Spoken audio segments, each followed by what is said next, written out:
Faleminderit i nderuar kryetar. Ishte për replik fjala.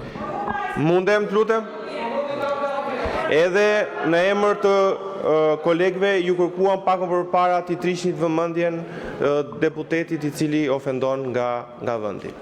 Jo vetëm që kjo nuk u krye në gjykimin tim, por nga ana tjetër e lejuat që atë foltore të cilët e kanë kthyer në llogore për të bërë gjyqje politike, për mendin gjallë të vdekur, familjar dhe nuk ka asnjë lloj kriteri moral, nga ana tjetër vazhdon të shkelet me dy këmbë kodi etik i cili është pjesë e kësaj rregullore. Në emër të grupit parlamentar të Partisë Socialiste, ne kemi depozituar një grup deputetësh kërkesë për përjashtimin e zotërisë për të përjashtuar nga seanca dhe ne unë kërkoj që kërkesa jonë të shqyrtohet dhe të hidhet në votim. Nuk e thot kështu rregulloria, zoti Mile. Kjo kërkesë nuk bazohet në rregullore, më vjen keq. Zoti Dule.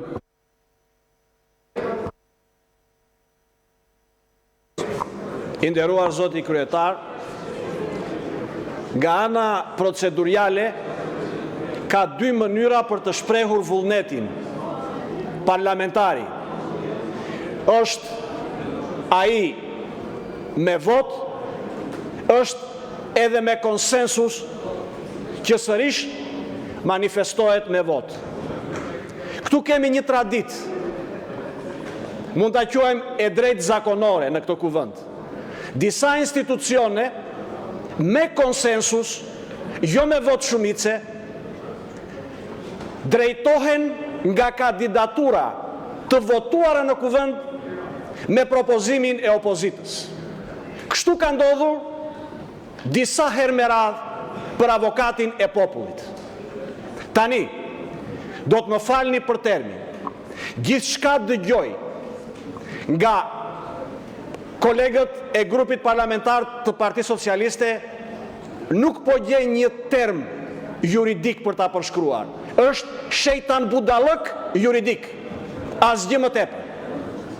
Ka një diçka të thjesht, të drejtë për drejtë dhe praktike, dhe Partia Socialiste duhet të na kursoj kohën të gjithëve dhe të na thotë: a i qëndrojnë vullnetit politik që kandidatura për avokatin e popullit të vi nga opozita, apo do të zgjedh me shumicën e kartonëve? Kjo duhet të jetë e qartë për secilin prej nesh, për opinionin publik dhe për faktorin ndërkombëtar që është shumë i interesuar për këtë zgjedhje në këtë institucion. Prandaj, le të mos e stërgjasim nga ana procedurale. Partia Socialiste të na e thot qartë dhe pastër, dëshirojnë që të qëndrojnë frymës së konsensusit tradicional, që të vi propozimi nga radhët e opozitës për avokaturën e popullit, apo jo. Nëse i qëndrojnë këtij vullneti, nuk do shumë kohë. Pa u mbyllur ky sesion parlamentar, mund ta plotësojmë vendin vakant me një kandidaturë dinjitoze, duke respektuar veten, duke respektuar institucionin, duke respektuar edhe traditën. Ju faleminderit. Zoti Tritan Shehu. Faleminderit. Zoti kryetar, këtu po bëjmë banalitete politike dhe deformime juridike. Koncepti i avokatit të popullit është një koncept politik, nuk është një deformim. Është një koncept politik që thuhet qartësisht dhe që është lënë qartësisht që të dalim me propozimin e opozitës. Kjo është dhe pasaj padyshim të votohet në seancë. Dhe ky është qëllimi. Qëllimi që opozita të marrë pjesë në zgjedhjen e disa institucioneve të cilët nuk i përkasin ekzekutivit dhe mund të bëjnë një rol oponencën ndaj ekzekutivit. Kjo është çështja. A do ta pranojmë këtë gjë?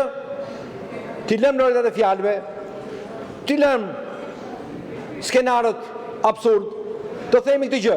A i qëndrojmë sa gjëja apo jo? A jemi dakord në këtë mënyrë apo jo? Kjo që po ndodhë se radhe nuk ka ndodhur ndonjëherë në parlamentarizmin shqiptar. Që ku është krijuar ky parlament? Asnjëherë s'ka ndodhur ky element. Gjithmonë i është qëndruar besnik kompromiseve, marrëveshjeve dhe i shlen hapësira opozitës atje kush vendoset të lihet e tillë. Siç lënë juve.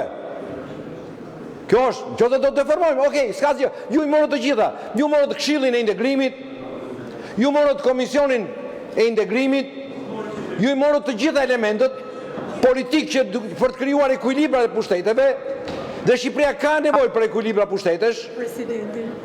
Ka nevojë Komiteti Ndërkombëtar për të parë në Shqipëri ekuilibra pushtetesh pikërisht për të mirën e Shqipërisë dhe për integrimin e Shqipërisë. Ju i morët, i rrëmbyehet, shkelet marrëveshjet në mënyrë të njëanshme, shkelet marrëveshjen për Këshillin e Integrimit kur ligji për të ishte bërë me konsensus dhe me pjesëmarrjen e Komitetit Ndërkombëtar, ju e bët vetë. Pra ju i bët të gjëra. Doni të merrni avokat e popullit, merrni zotëri, nuk ka asgjë. Ta dini që s'ka asnjë vlerë, apo ja them unë që nuk ka asnjë vlerë. Nuk do ketë asnjë vlerë.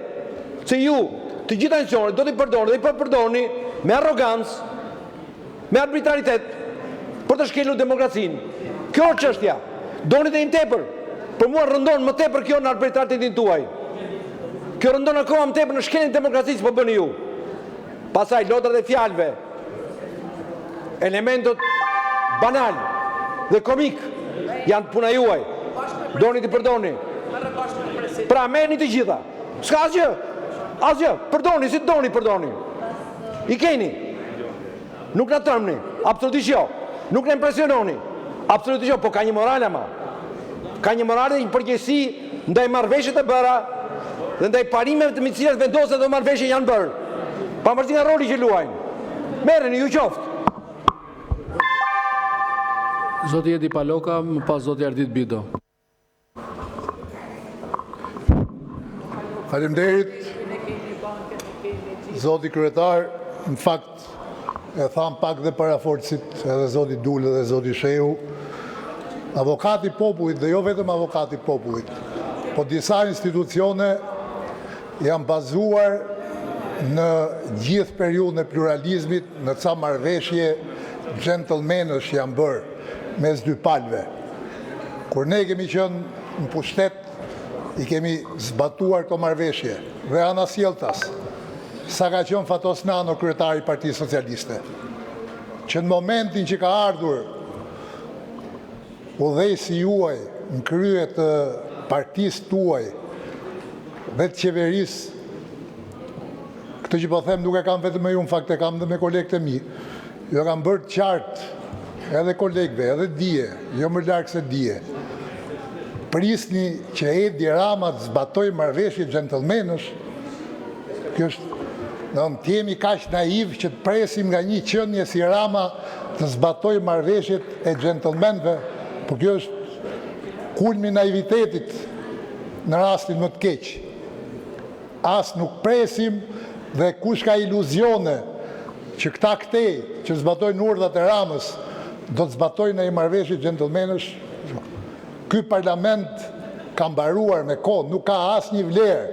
Ju që merrni urdhra këtej e këta që marrin urdhra andej, nuk zbatohet as rregulloria, as ligjet, as kushtetuta dhe ne presim që ju zbatoni marrëveshje gentlemanësh. As nuk duhet ta zgjasim më këtë diskutim. Këtu është e qartë që nuk ka marrëveshje, nuk ka asnjë rast tjetër këtë ndodhur në këtë parlament që të luhet me këtë mënyrë, jo po keni dhënë firmat ju. A doli dhe thatë, ja kemi lënë opozitës. Kemi ardhur ne, edhe me një kandidat, se keni pranuar. Edhe prapë po të vini me një kandidat, prapë zë e pranonit. Dhe nuk ka budalla këtu që nuk e di këtë. Mbasi pat që u mblodhën firmat, doli të bët bujar, ju thatë, ja kemi lënë opozitës. Nuk ka iluzione, fare. Kështu që mbylleni këtë farë stradhës, kalojnë në votim për mua, edhe të vazhdojmë.